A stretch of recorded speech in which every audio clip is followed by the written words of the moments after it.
morning, Frank. Hi. Could you give us an update on any injuries? It seems like Loftus-Cheek is making some good progress. He's making good progress, which is really positive, but they're nowhere near contention for match play yet, but we're happy with that. Other than that, we're all pretty good. We've got a fit squad. My selection problems, I suppose. Barkley, okay? Ross is fine, yeah. Ross is fine. Tomori's fine, yeah, for selection. Giroud is fine. They're all fine, I think. Brilliant. Have you noticed a mental change in your players in training or anything like that since you've been going through this quite tough run of inconsistent results? No, in a good way. We've got a good spirit, a good group. The questions obviously start to be asked of yourselves in-house when you get some difficult results, and it's important to be very upfront and honest and with each other, and obviously from my point of view, and I see a positive group in training, I see a team training hard, I see a group that are together, so that's all I can ask for now. Of course we need the results to turn back a little bit, because the last few we're not happy with. Has this been your toughest spell personally as a manager, or have you had to deal with something as tough as this before?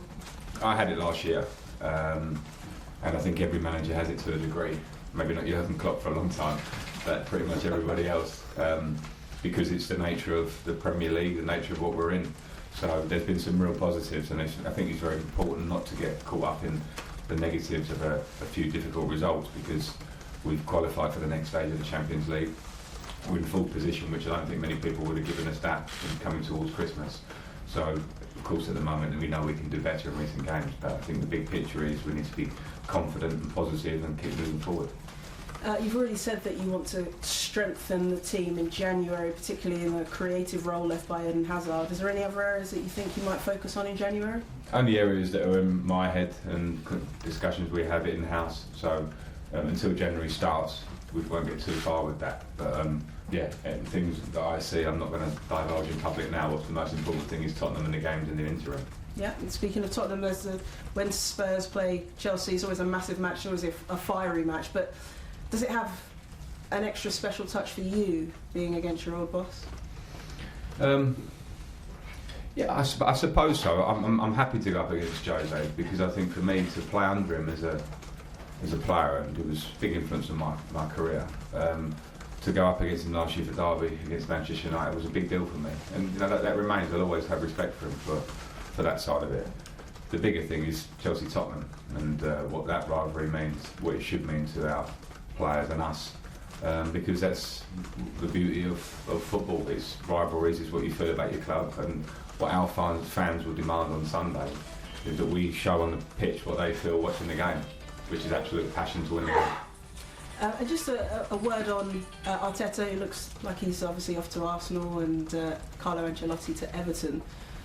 Anything surprise you about those two appointments, particularly Arteta, being that he's going to be managing for the first time at such a big club? Nothing surprises me, and those two possible appointments do not, because on both sides I know the credentials of Carlo Ancelotti, don't we all? So had an incredible career, is a fantastic man, so doesn't surprise me. And Arteta is obviously different ends of his managerial career, but I think from looking from the outside, not knowing that well, see how he carries himself, I think he'll be a really positive appointment if they make that, because he's obviously a very intelligent football man, diligent, and it will be a big opportunity for him if that's the case. Good luck. Thank you. John, hi Frank. After Saturday, have you sat down with the players, had a meeting and a chat with them, or is it just work on the training ground? How do you approach it? We've worked on the training ground more than speak too much. It's been a busy week for the longer week that it is. Pre-Christmas, there are responsibilities to the players and for myself, commitments through the week. But we have focused completely on training, and of course we'll have meetings in the build-up to the game. On Jose, and obviously you spent a long time with him, is the one thing that you would take from learning from him? Is there one specific thing that you would say, that's what he was really good at, that you take with you into your career? Not one thing, no. Not one thing. He's a good manager, loads of good attributes. But I wouldn't try to be a clone of anything. No, I wouldn't. And how different proposition of Tottenham now do you think, now Jose's there? Well, always difficult. When you see a team that made it to the Champions League final last year, it'd been a regular top 4 team for the last few years. have got incredible talent in their team, world-class talent and threats, then they're always difficult. And Jose is a top manager, so it stays a very difficult match.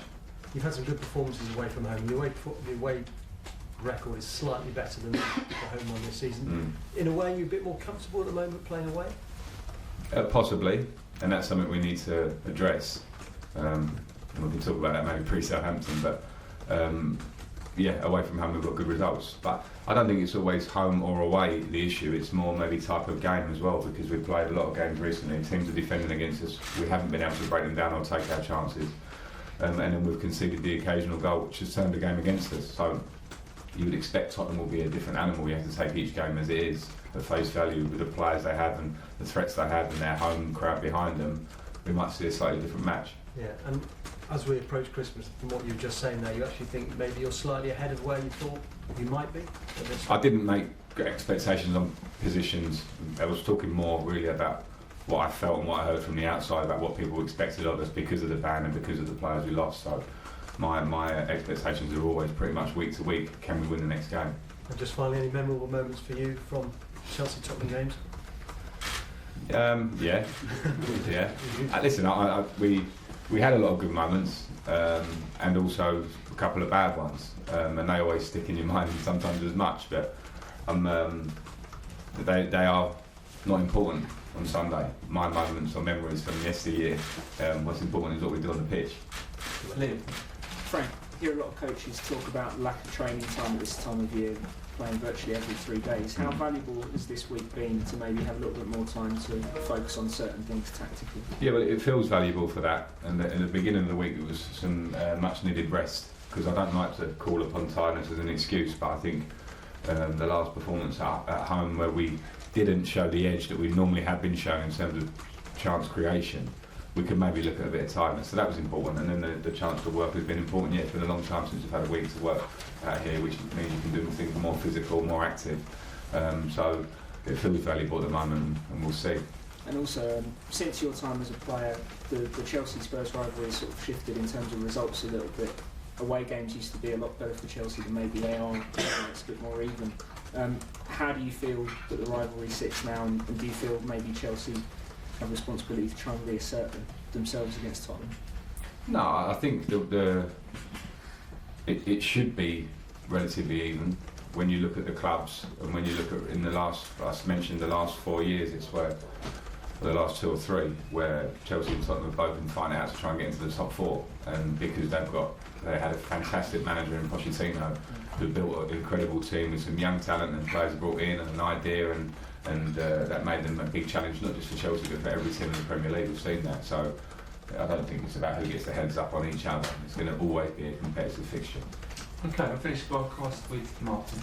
That was half my question really, but just to ask you about the team selection on the back of perhaps the most disappointing result you've had this season, Frank, and having everybody available.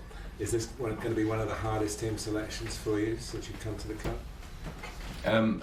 They are all hard because of the squad, the nature of a Premier League squad, and everybody wants to play. But I know what you mean, and a lot of people are fit now. We have decent numbers, and a competitive squad. They're all showing that in training, and I have to choose what I feel is right. And yeah, off the back of a result, I think that the edginess that brings, not having a positive result last week through training has been good. So players are trying to push to show they want to be in this big game. So it makes it quite difficult, yeah. If you're out of the team and they lose to Bournemouth, you want to be in the team the next week. Basically, that's what you're having to deal with, I guess. Yeah, and the rules are always the same. It's what you do day in, day out that gets you back in that team, and not just every Saturday or every match day. It's every training session and how you are around the group and all those things. So take all of those into account.